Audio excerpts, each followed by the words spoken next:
श्री खाटू श्याम जी राजस्थान राज्य के सीकर जिले में एक प्रसिद्ध स्थान है, जहां पर श्री खाटू श्याम जी का विश्वविख्यात मंदिर है। ऐसा कहा जाता है कि श्री खाटू श्याम जी से भक्त जो भी मांगता है वो उन्हें लाखों करोड़ों बार देते हैं। यही वजह है कि खाटू श्याम जी को लगता तार के नाम से जाना जाता है। यह मंदिर करीब 1000 साल पुराना है, जिसे सन 1720 में अवध सिंह द्वारा मंदिर का पुनर्निर्माण कराया गया था। इस मंदिर में पांडव पुत्र भीम के पोते और घटोत्कच के तीनों पुत्रों में से बड़े पुत्र बर्बरीक के सिर की पूजा होती है, जबकि बर्बरीक के शरीर की पूजा हरियाणा के हिसार जिले के एक छोटे से गांव सिहाड़वा में होती है। हिंदू धर्म के अनुसार खाटू श्याम जी को कलयुग में श्री कृष्ण का अवतार माना जाता है। श्री खाटू श्याम जी के भक्त राजस्थान या भारत में ही नहीं बल्कि दुनिया के कोने कोने में मौजूद हैं। चलिए हम आपको खाटू श्याम जी के बारे में कुछ दिलचस्प बातें बताते हैं।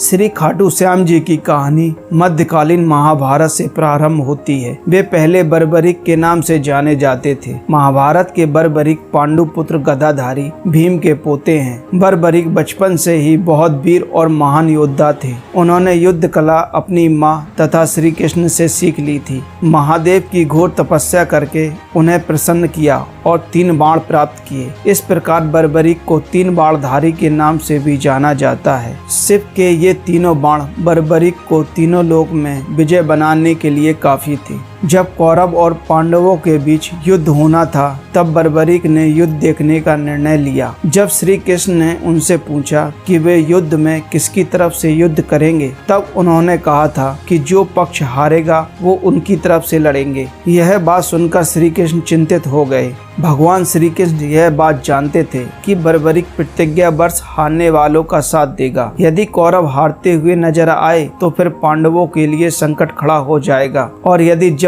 पांडव बर्बरीक के सामने हारते नजर आए तो फिर वह पांडवों का साथ देगा। इस तरह वह दोनों ओर की सेना को एक ही तीर से समाप्त कर देगा। श्री कृष्ण जानते थे कि युद्ध में हार तो कौरवों की निश्चित है, और बर्बरीक युद्ध करता तो सब विनाश हो जाएगा। ऐसे में श्री कृष्ण ने बर्बरीक को रोकने के लिए दान की मांग की। दान में उन्होंने शीश मांग लिया और बर्बरीक ने श्री कृष्ण को अपना शीश दान में दे दिया। बर्बरीक ने श्री कृष्ण से प्रार्थना की कि वह अंत तक युद्ध देखना चाहते हैं। श्री कृष्ण ने इच्छा स्वीकार करते हुए उनका सिर युद्ध वाली जगह पर एक पहाड़ी पर रख दिया, जहां से बर्बरीक संपूर्ण युद्ध को देख सके, और बर्बरीक ने पूरे युद्ध को देखा। महाभारत युद्ध समाप्त होने के बाद पांडवों में आपसी विवाद होने लगा कि युद्ध में विजय का श्रेय किसको जाता है। तब श्री कृष्ण ने कहा, बर्बरीक का शीश संपूर्ण युद्ध को देख रहा था, उससे बेहतर निर्णायक भला कौन हो सकता है। तब बर्बरीक के शीश ने उत्तर दिया, युद्ध में दोनों ओर श्री कृष्ण का ही सुदर्शन चक्र चल रहा था। उनकी शिक्षा, उपस्थिति, युद्ध नीति ही निर्णायक थी। उन्हें युद्ध भूमि में श्री कृष्ण का सुदर्शन चक्र घूमता हुआ दिखाई दे रहा था, जो शत्रु सेना को काट रहा था,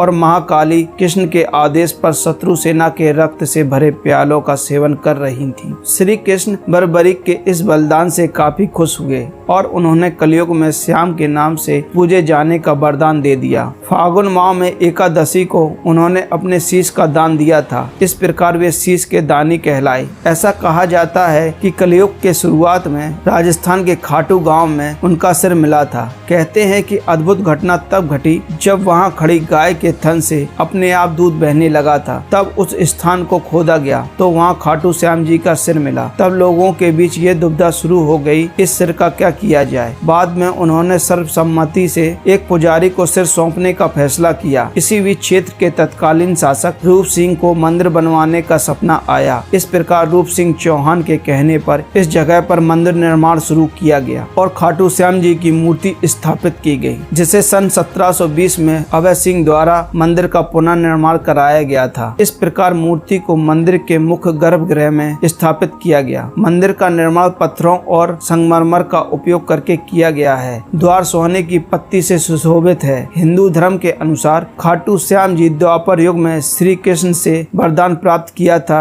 कि वे कलयुग में उनके नाम श्याम से पूजे जाएंगे। श्री कृष्ण बर्बरीक के महान बलिदान से काफी प्रसन्न हुए और वरदान दिया, जैसे जैसे कलयुग का अवतरण होगा तुम श्याम के नाम से पूजे जाओगे। तुम्हारे भक्तों का केवल तुम्हारे नाम का सच्चे दिल से उच्चारण मात्र से ही उद्धार होगा। यदि वे तुम्हारी सच्चे मन और प्रेम भाव से पूजा करेंगे तो उनके सभी मनोकामनाएं पूर्ण होंगी और सभी कार्य सफल होंगे। श्री खाटू श्याम जी मंदिर पर हर साल फागुन महीने की एकादशी से 5 दिवसीय मेले का आयोजन किया जाता है। इस मेले में देश विदेश से श्रद्धालु खाटू श्याम महाराज जी का दर्शन करने आते हैं। खाटू श्याम मंदिर जयपुर से लगभग 80 किलोमीटर दूर खाटू गांव में मौजूद है। खाटू श्याम जी पहुंचने के लिए जयपुर रेलवे स्टेशन पहुंच जाएं। रेलवे स्टेशन से निकलने के बाद मंदिर जाने के लिए डायरेक्ट बस या टैक्सी मिल जाती है। आप किसी भी समय जा सकते हैं। अगर आप फ्लाइट से जा रहे हैं तो सबसे नजदीकी एयरपोर्ट जयपुर इंटरनेशनल एयरपोर्ट है। यहाँ से मंदिर की दूरी 95 किलोमीटर है। अगर आप दिल्ली से बाय रोड खाटू श्याम जी मंदिर जा रहे हैं तो आपको पहुँचने में करीब 4 से 5 घंटे का समय लगेगा। इसकी दूरी लगभग 250 किलोमीटर होगी। तो ये थी खाटू श्याम जी के बारे में कुछ जानकारी। यह जानकारी आपको कैसी लगी